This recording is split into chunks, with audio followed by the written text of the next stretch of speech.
بہت زمانہ پہلے حضرت آدم علیہ السلام کی اولاد زمین پر پھیل چکی تھی۔ شروع میں سب لوگ اللہ کو مانتے تھے، لیکن وقت کے ساتھ ساتھ شیطان نے لوگوں کو گمراہ کر دیا۔ وہ بت بنانے لگے اور ان کی عبادت کرنے لگے۔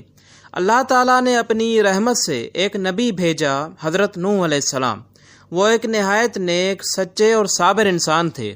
اللہ نے انہیں تقریباً 950 سال تک اپنی قوم کو دین حق کی دعوت دینے کی ذمہ داری دی۔ حضرت نوح علیہ السلام دن رات چھپ کر اور کھلے عام اپنی قوم کو سمجھاتے، صرف اللہ کی عبادت کرو، وہی تمہارا رب ہے، اور کسی کو اس کا شریک نہ ٹھہراؤ۔ لیکن ان کی قوم کے سردار غرور اور تکبر میں کہنے لگے، اے نوح علیہ السلام، تم ہمارے جیسے ہی انسان ہو، تمہیں کوئی خاص فضیلت نہیں، ہم تمہاری بات نہیں مانیں گے۔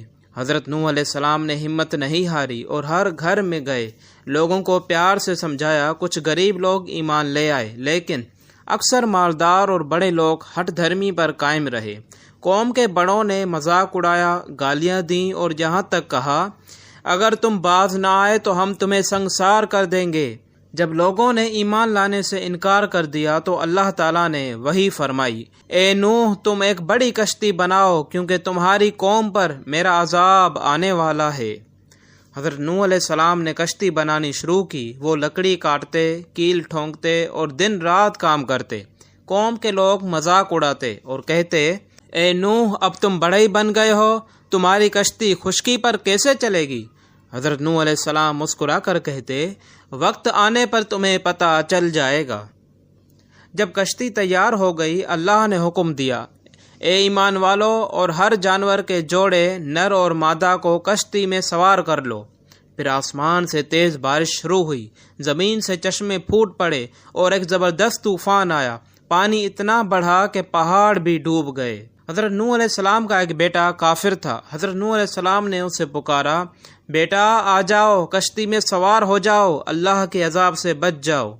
اس نے کہا، میں پہاڑ پر چڑھ جاؤں گا، وہ مجھے بچا لے گا۔ حضرت نوح علیہ السلام نے کہا، آج اللہ کے حکم سے کوئی نہیں بچ سکتا سوائے اس کے جس پر رحم کیا گیا۔ پھر ایک بڑی موج آئی اور وہ ڈوب گیا۔ کچھ دنوں بعد بارش رک گئی، پانی اتر گیا اور کشتی جودی نامی پہاڑ پر ٹھہر گئی۔ اللہ نے حکم دیا کہ زمین اپنا پانی پی لے اور آسمان اپنا پانی روک لے۔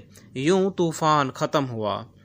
جن لوگوں نے حضرت نوح علیہ السلام کی بات نہیں مانی، وہ سب ہلاک ہو گئے، صرف ایمان والے بچ گئے۔